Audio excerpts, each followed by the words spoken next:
When I'm playing a new game, if I press tab and see something like this, I like to open the window and jump out of it, because that's more fun than crafting in most survival games.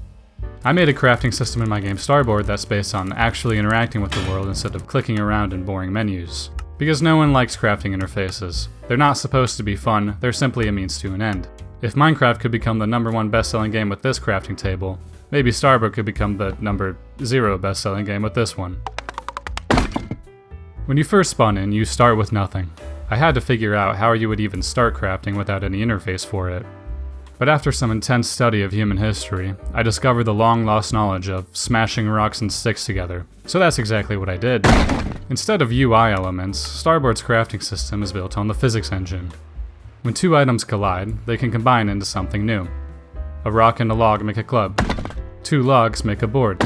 Two boards make a workbench, which lets you craft with several ingredients.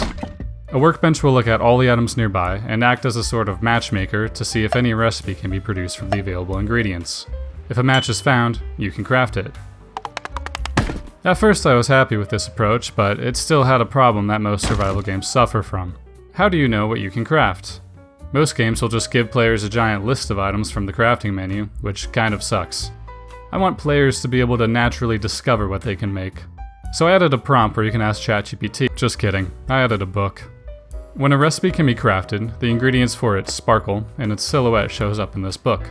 I think this is a pretty nice way to discover new recipes, because you can literally just throw all your stuff on the ground and see if it'll make anything.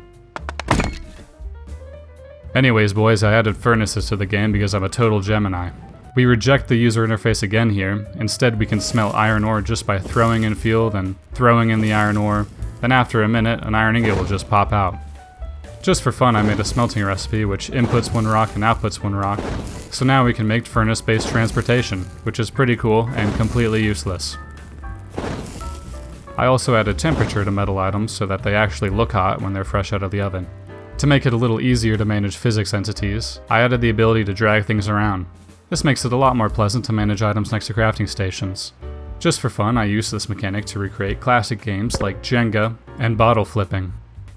Of course, plastic water bottles in a pirate game is not realistic, but video games are not supposed to be realistic. They're supposed to be fun, and polluting the ocean with plastic is fun. Guys, make sure to wishlist Starboard if you love petroleum derivatives. We're off to a good start, but this iron seems to be missing a little something. Perhaps a little carbon. I'm talking steel. The Industrial Revolution. It had no consequences. So I added a blast furnace. I extended the drag mechanic to support the doors, which could use a little tweaking. Put coal in the bottom and as much metal as you can fit in the top, and then let him cook. Don't worry about the smoke coming out of it. The world is a big place. It'll just disappear. Make sure to wish the Starboard if you love greenhouse gases. With a little patience, you'll come back to find some freshly baked steel, which you can use with blacksmithing. That's right, I added the 14th most attractive hobby to women. The anvil functions exactly like a workbench, but allows you to make things out of hot metal, like swords, and sword-adjacent weapons, and not much else at this point in development. Metal will cool down over time, but you can put it in this convenient hot pit of coals to heat it back up. And if you enjoy picking up scorching hot metal and burning yourself, you're gonna love this game. Another idea I had to make crafting more fun was to use tools to directly modify objects on the ground. Take a boulder, which you get from mining, hit it with a chisel and it turns into a stone block, which can be used to upgrade your base from wood to stone.